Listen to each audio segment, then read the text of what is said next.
Hello everyone, welcome back to the Final Fantasy Yuna Only No Summons Let's Play. And we're gonna get started here while we go through this game and we find Auron.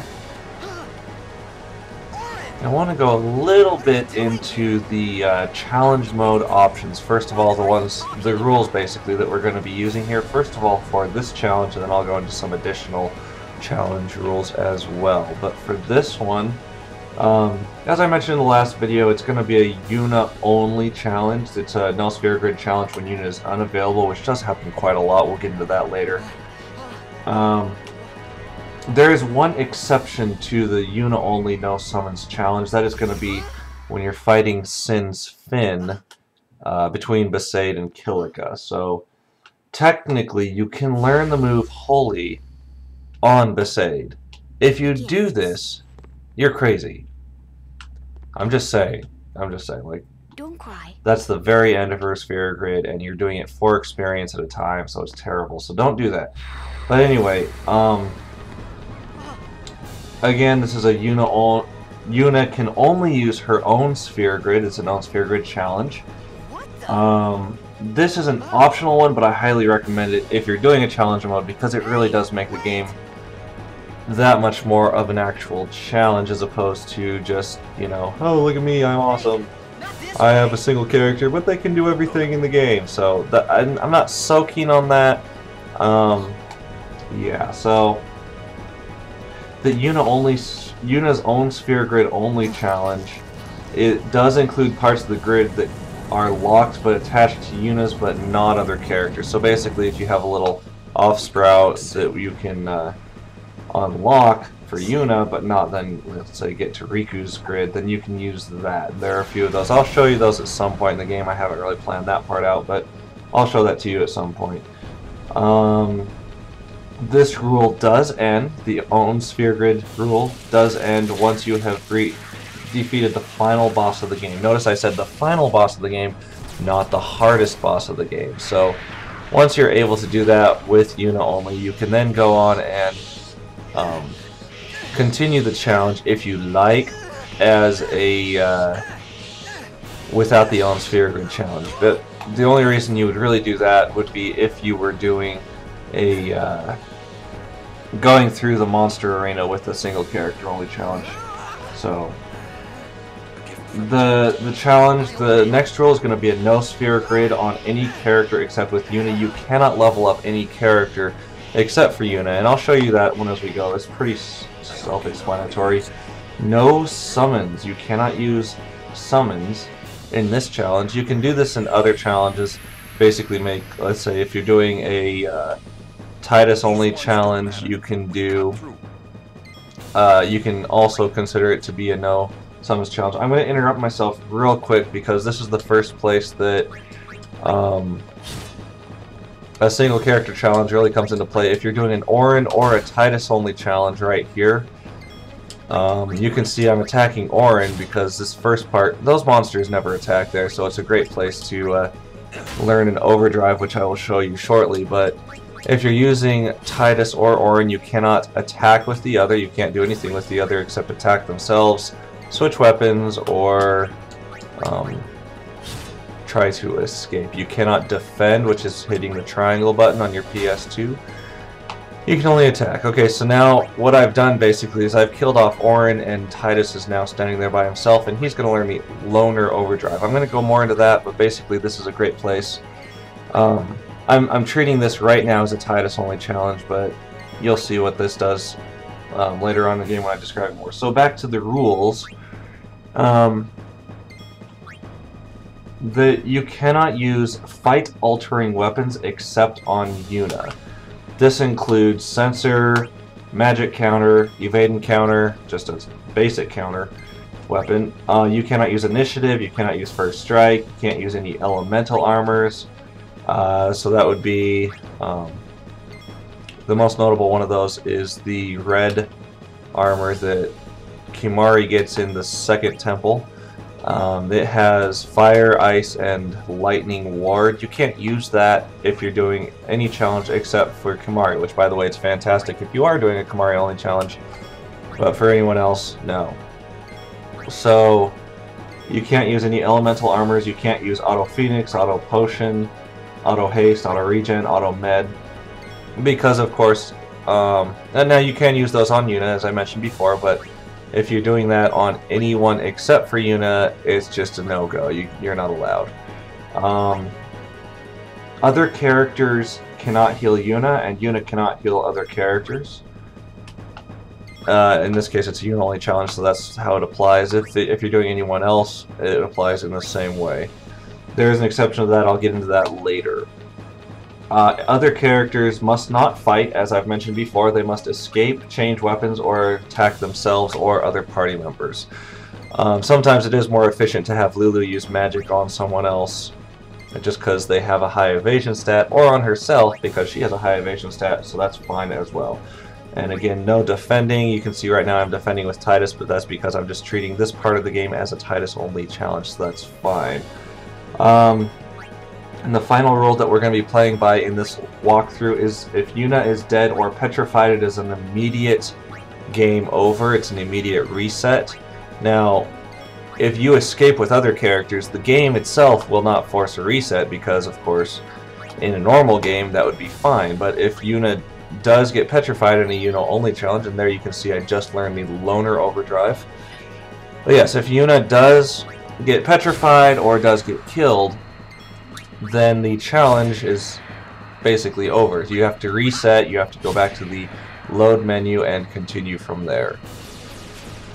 Again, I learned the Loner Overdrive there. It's absolutely necessary for a single character only playthrough, but again, we will get more into that later on. So I just wanted to show you guys myself learning that, so now I'm just going to go ahead and continue attacking.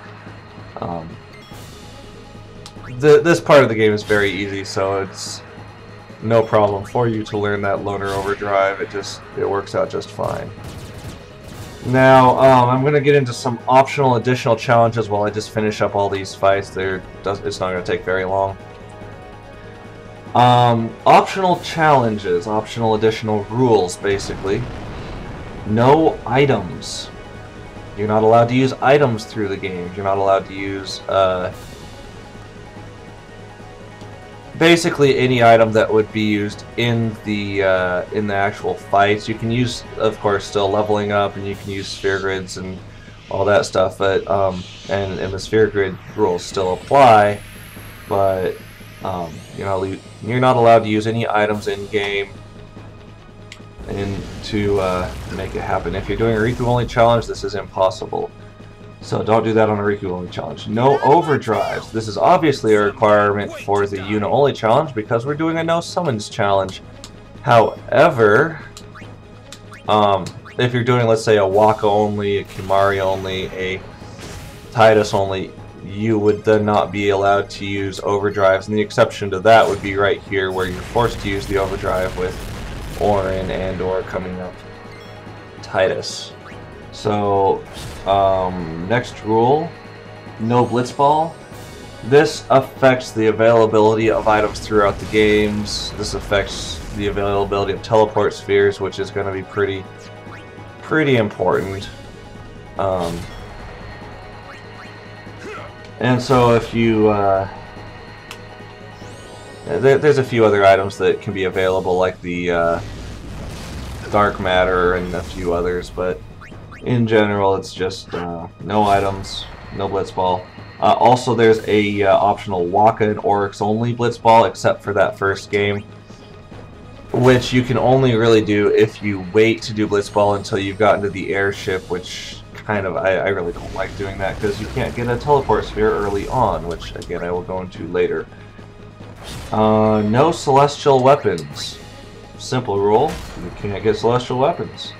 With a Yuna only challenge, this is also a rule that is required because we cannot summon, and summoning is required to get her celestial weapon. No customization. Once you get Riku in the party and go through the Thunder Plains, which we will be doing, of course, you would not then be able to customize weapons, armors. This makes the game very, very difficult because there are times when you need something like death proof or stone proof or auto haste or auto potion or something like that on your main character, and that then becomes not available if you're doing this this rule. No escapes, no encounters. You have to do every fight. You have to win every fight. Very, very difficult depending on who you're playing as. Red spheres only. I do not recommend this challenge, this additional rule, because it makes the game very hard. What it means is you're basically not allowed to use strength spheres, ability spheres, speed spheres on the sphere grid. The only thing you can really use, you can use ability spheres, but you cannot use strength, speed, or magic spheres, or whatever they call those. Oh, I just totally saved over my Orin only challenge. Oh well.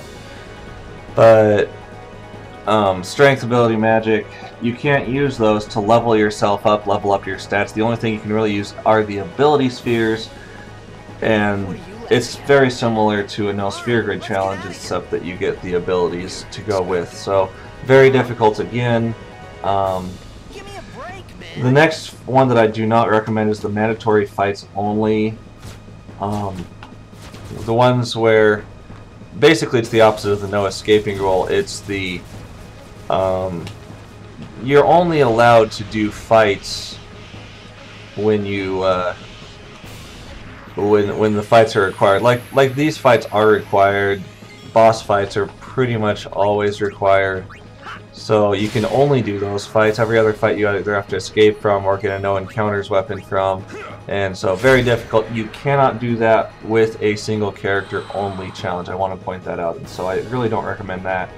And the last additional rule that I do want to mention is the ability nodes only. This is similar to the red spheres only. Oh, you know, I totally got those backwards. The red spheres only is the you can only level up your stats. You can't learn new abilities. And in this ability nodes only, you can only learn abilities, and you can never learn the you cannot learn stats. You can't learn like strength and defense and all that good stuff. So that pretty much, does that do it for the rules? Oh yeah, so that's going to do it for the rules, but I do want to then point out where I got these rules. They were all from people off of GameFAQs.com, the FFX page on that, but I will get more into that, well, right now, actually. So I do want to point out that TheaN, Mace, and Glacoras, which I will all credit in the bottom of the game, those were the people who really put those single character only challenges together that has the set of rules that I was pulling from, so that's where I got these. And by the way, if you were doing a single character only challenge with Orin or Titus again, you wouldn't be attacking with both of them here. Just want to point that out. So that's going to pretty much do it for this episode. Next time what you can look for is a discussion on the various character only challenge modes. I'm going to rate them as a difficulty level, which ones I think are the hardest, which ones I think are the easiest, as well as just kind of go through how they are different from each other. So that's going to pretty much do it. I'm going to cut the video off here, and I will catch you guys on the other side of this cutscene. So hope to see you guys soon.